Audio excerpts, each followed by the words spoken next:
Hi, folks, and welcome to the next episode of UnHerd, a podcast hosted by ACT.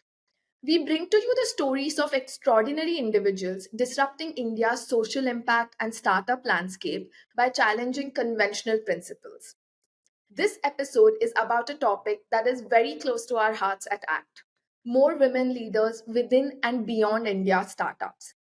Highly resonant with my own professional goals, which is why I'm very excited to be joined today by someone who I personally look up to and who truly embodies the spirit of breaking barriers.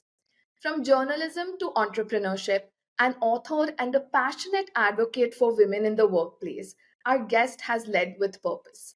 She's built a leading online learning platform, Harappa, which has redefined how Indian professionals hone their skills for success and growth in workplaces. Welcome to Unheard, Shreyasi. Thank you so much, Anupama, and thank you to the ACT team, who of course I love, for having me on UnHerd. So, Shreyasi, to give our audience a quick into about you and your journey, we know that it spanned from journalism to founding one of India's most innovative learning platforms. And I think we all have these pivotal moments in our career, right? That prompt that switch. I'm really curious to know about your story. Tell us more about that. Yes, I think my career really confuses people. I think we all have in our lives and our career sort of these crucible moments that sort of set the direction of our next 10 years, next 15 years. And for me, that was the last kind of stint that I had in journalism. Inc. is an iconic American magazine on entrepreneurship, and I was editor of the India edition for 4 years. This was 2011 to 2015, and this is really when the startup boom was beginning to sort of happen in India. It almost felt like doing a PhD in entrepreneurship, because every month you're bringing out 90 pages of a magazine. So from co-founder dynamics to how do you create a brand, to what's great incentive structures for employees, how do you do performance management. Towards the end, you meet amazing entrepreneurs, and founders have this special conviction, right? Like there is this special ring in their voice. They bring this sort of the special energy to what they do and how they talk about their work. And more, I think I was feeling like, but maybe I could do this too. I actually find great sort of, similarities between the skills that I learned as a journalist, and especially how well those skills were deployed. As a journalist, you're very good at asking a set of structured, smart questions. As a founder, you also need to do that. You don't know everything about everything, even in the company that you're building. But I think there's a very efficient way of a set of questions that gets you to that answer.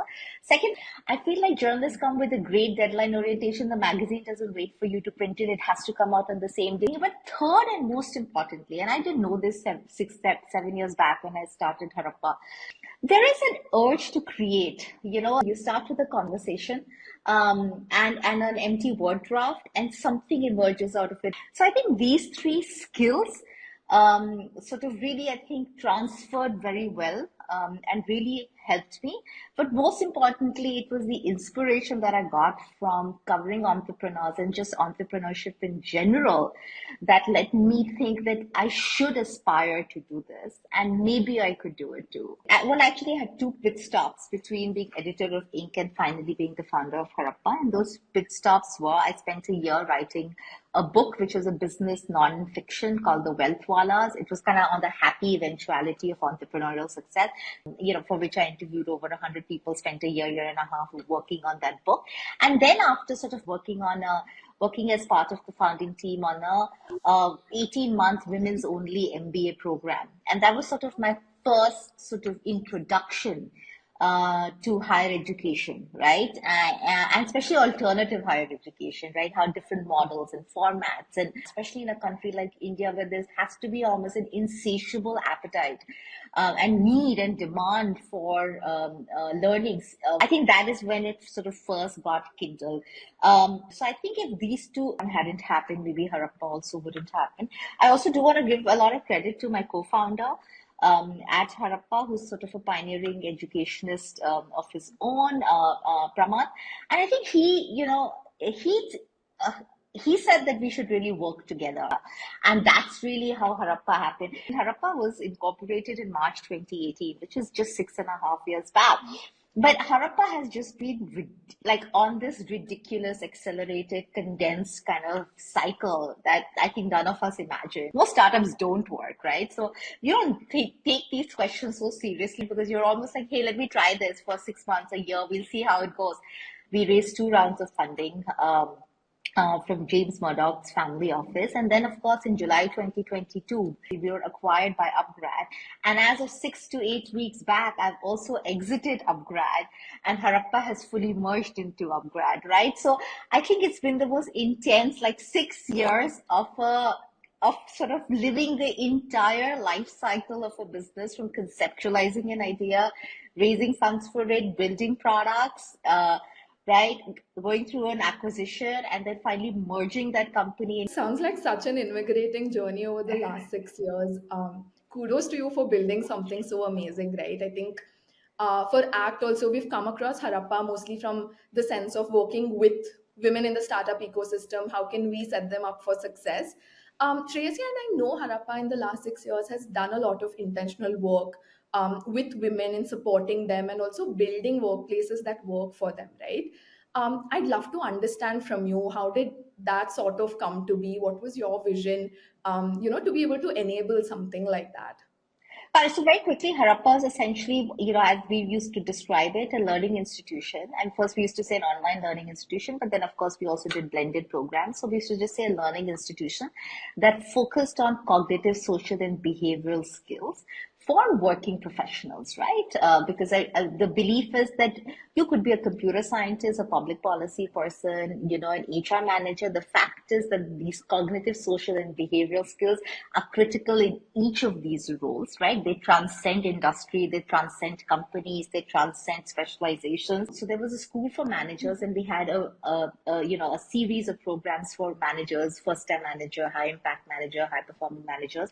It had a school for CXOs where we would do a lot of programs for CXOs. But my sense is over the last 3-4 years, across 100 plus companies and enterprises, we've probably trained the most number of women professionals. I feel like the conversation has reached a crescendo sometimes. I feel like people think that we've talked about it so much and we're so talked out that it seems like things would have actually changed on the ground. In most companies, I would say, things actually are sort of change very, very slowly. So some of us might be bored of this conversation, but many of us, I know, need to keep talking and need to keep speaking and need to keep doing. And I think that as a woman leader, sort of that conviction was very personal. The cause or the calling to leave the world of work for women better than I found it is really, whether it's Harappa or whatever, it's going to be a thread across everything that I do in life. And, one of the things that I always say, when given a chance, make the change. I take that very seriously, that I was given a chance for whatever little change that I could make at that moment.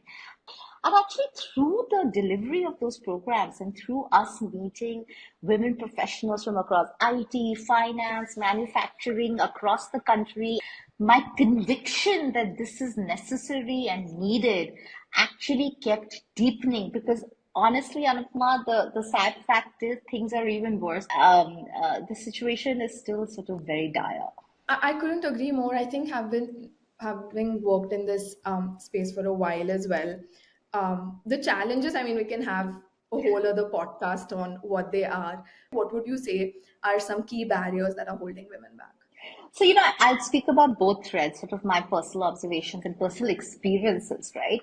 But also some of the things that we saw, really not only through observation of our learners, but we started to do a lot of research around this at Harappa. Only 7% of women that we polled said that they felt any kind of equitable proportion of seeing women in their management teams or super senior positions, right? Just 7%. I call women's careers the greatest obstacle course in history, because one of the things that we found is there are three almost super clear stages and cusps where fall off starts to happen. The first cliff happens at at what I call the broken rung, which is the 28 to 32 year old.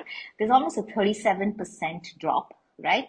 Then it happens just before the glass ceiling. And then over the last 3 or 4 years, another phenomenon that's been sort of been seen is what they call the glass cliff, that even for women who make it to the top, right, are actually leaving the workforce, or are being kind of almost ejected slash evicted from their roles, or are set up for roles in which success wasn't possible, at twice the rates at which super senior male professionals are. So, almost at no point can you take your continued success for granted, right? And this is happening when actually, from an education graduation outcomes perspective, over the last 7, 8 years, India has done so well to actually, in some streams, graduate more women than men, and most of those women graduates with better CGPAs. So while of course education is a big leveler, certainly for women in India, educational outcomes have absolutely not correlated to income outcomes or career outcomes. And there is certainly something that we are missing there. In fact, workforce participation in many, especially in high value work in urban settings, has actually gone down after COVID in many aspects, right? I think the most upset and angry that I've been was with this data point. We actually found that the greatest pay gap between male professionals and women professionals was at the CXO and CXO -1 level, right? I think it was 74 rupees to 100 rupees. I was like, my God, how much more do you need to prove yourself? Right? Because this can't be about merit and skills, because you are a CXO or a CXO -1. But at the time when you felt like, oh my gosh, I have made it, I am part of the sort of the senior most whatever, is actually when you're possibly confronted with the greatest pay gap. In fact, another thing that we found in the What Women Feel report, and this is my personal experience as well, especially over the last 2 years, at least my naive sort of imagination, or my naive assumption was that the more senior you get, you're kind of insulated from the petty biases and microaggressions. We've actually not found that. Tenure isn't a sunblock against bias, right? I've personally experienced that as well. I think in a way it is sometimes a woman with power and influence who pisses off the world much more than somebody who sort of, doesn't yet have that influence. In fact, we saw that early managers, first-time managers who were women, faced the most biases because maybe their newfound status and power, made others around them very uncomfortable. I think greatest obstacle course in history is such an apt way of describing the problem statement we're speaking about, right? And I can so well resonate with this. I did my engineering. I couldn't see a career there, mostly because of the dearth of women I saw in roles of leadership or influence. And I know it's just one part of the huge pie of challenges women have to face. But Shreyasi, a lot of times when we speak about this with people, also it becomes a very inclusion and a fairness conversation. But I know it's so much beyond it. Research after research shows that gender diverse teams actually have a great impact on business outcomes, in terms of employee culture, NPS, and investors having more faith in organizations, right? But what has your viewpoint been on this, being a founder yourself, but also being an advocate for having more women in workplace? Why do you think gender diversity is important in workplaces for organizations? Both with gender as well as in gender, when if we talk about women, and I think race, to me, those are the two fault lines, where it's immediately apparent, who you are. The minute you walk into a room, or the minute you speak on the phone, right, or even your email ID, people know that you're a woman. So I think it's so immediate, it's so tangible. I think also it's half the world, right? In many populations, actually, it's 51, 52% of the world. What are you going to be able to achieve with half the world locked out? It's not 5%, 6%, 8%, right? It's half the world. How does the world progress with half the world's talent unvalued, half the world's talent unlocked, half the world's talent being in fear, half the world's talent not being given opportunities for their potential. Reasonable expectation to imagine that with half the world not happily, fruitfully sort of engaged in work that has value or is valued, they are actually engaged. I mean, think about having a world where that large a number is kind of disenfranchised in such critical ways, and that's why it's important. It's not nice to have. I think the orientation has to be to create that, and especially when it comes to women and women's agency. Even at ACT, our whole thesis also focuses on the fact that having more women in roles of leadership or roles of influence, as we like to call it, shows so much more impact in terms of organizations, policies, culture, programs that are rolled out, and has an impact throughout the pipeline, right? In your own experience, you're a woman founder, um, and you've seen, women in roles of leadership. How does it change? So, immediate downstream impact, it's very tough to sort of establish that, right? And which is why, people will disbelieve it because it's such a longitudinal impact. It takes, like I said, decades for businesses to really say, what this will become. But I'll tell you the immediate and clear impact I think it has even when you're running the business, right? I'd like to think that the fact that I was there and doing sort of all of these very like uber cool startup-y things like raising funding and getting acquired. I do feel like, it certainly added a set of confidence to many of my women colleagues. In fact, probably the best compliment that I feel like I've ever got as a CEO was this young I think she's a computer science engineer and she used to work in our product team. Very smart young woman, had a 7-8 years work experience, and then she was with us for 2.5 years. She was wearing this like stunning sari and bright red lipstick, and she said, this is the first time as somebody part of the product or engineering team that I can be dressed like this, yet go to a scrum meeting, and give direction to engineers. She said, in never before in my career as part of product and engineering teams would I have dared to be so feminine, yet be doing probably some of the best quality work that I'm doing in my career. I got like goosebumps. I think we were 50% or more women. But not only that, twice a year, I'll write an email to the team to say that, these are the 6 bands that we have. This is the percentage gap or not between women professionals in our company. So sometimes it will be like, wow, women associate directors are actually getting paid more than male associate directors. And I'm hoping that that becomes a way that others also do it. What I'm hearing you say is, you've seen and witnessed a shift in terms of having a good role model, building that culture of inclusion. To a lot of people who ask why gender diversity is important within organizations, I think that's just bang on. Just switching gears a little bit, right? Harappa, I know, also has worked with both big corporate clients and startups. Our research Visor also shows that representation of women, though startups are doing really well, there's a long way to go, but it's definitely better than where the corporate India is currently at. So, if I were to ask you, what are some broad trends you've observed, especially in the startup ecosystem, in terms of what's going well or what needs more focus on? What would you say they are? So here I have to be honest that I was really surprised when I saw the first Visor report in terms of that the startups are doing much better than established companies. I have to say that we actually found it much easier.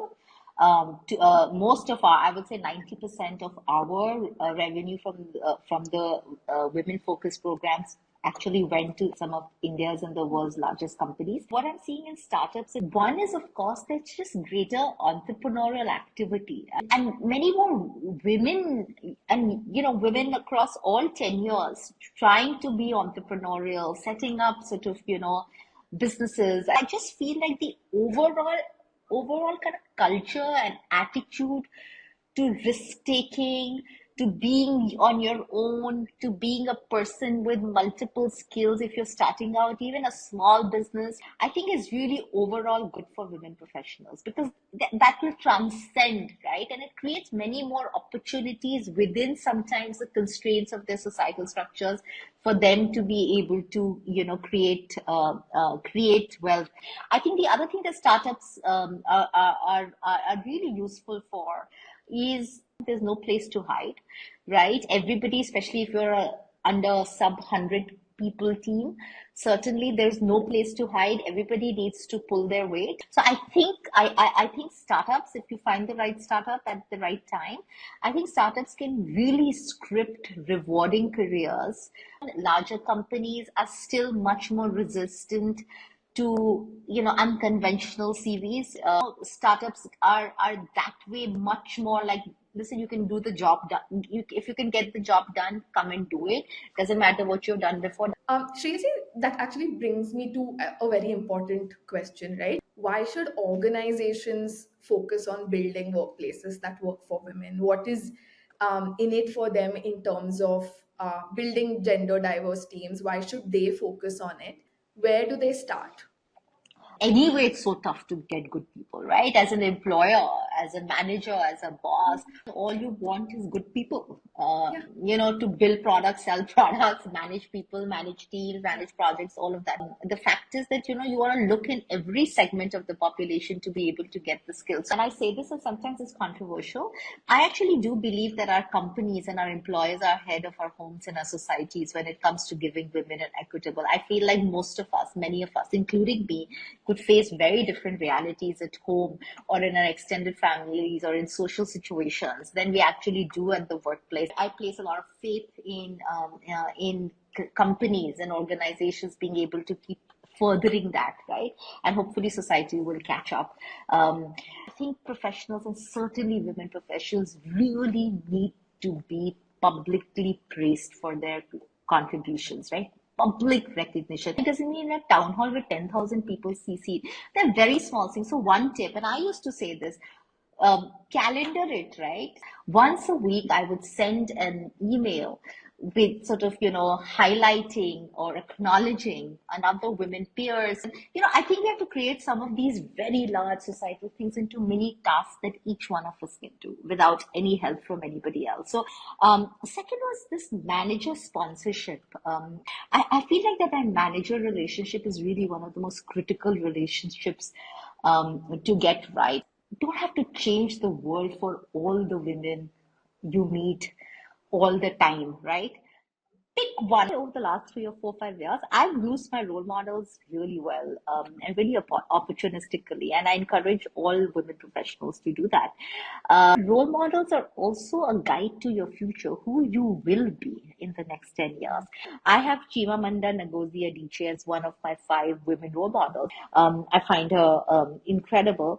Is really like her luminosity and her ability. She's a great public intellectual, talks a lot about feminism, but her ability to talk about a lot of tough things with a smile, particularly as a founder, I found those skills so useful because you need to wear. Sometimes you do need, in many contexts and situations, you need to wear your activism lightly for that activism to be impactful, right? So my homework for all of your listeners who are listening to me, and actually, all professionals can do this, not just women professionals, is having a role model mood board. You are here. This is where you want to be in 5 years, 10 years. Who are the people who you think inspire you and for what skill? The last thing I always tell sort of women colleagues and professionals is, we say don't talk behind people's back. I said flip it. You must talk about a woman, peer or colleague when she's not in the room, but say good things, right? Tracy, it's been so lovely chatting with you. Thank you so much for your time and being on our podcast. This brings us to the end of our episode of UnHerd. We'll be back with season 2 in March 2025. If you enjoyed this episode, please subscribe to our Spotify and YouTube channels, where we'll bring you more unheard stories of people who are passionate about creating impact at scale in different ways. People who truly stand out from the herd. Follow us, like, subscribe, and share.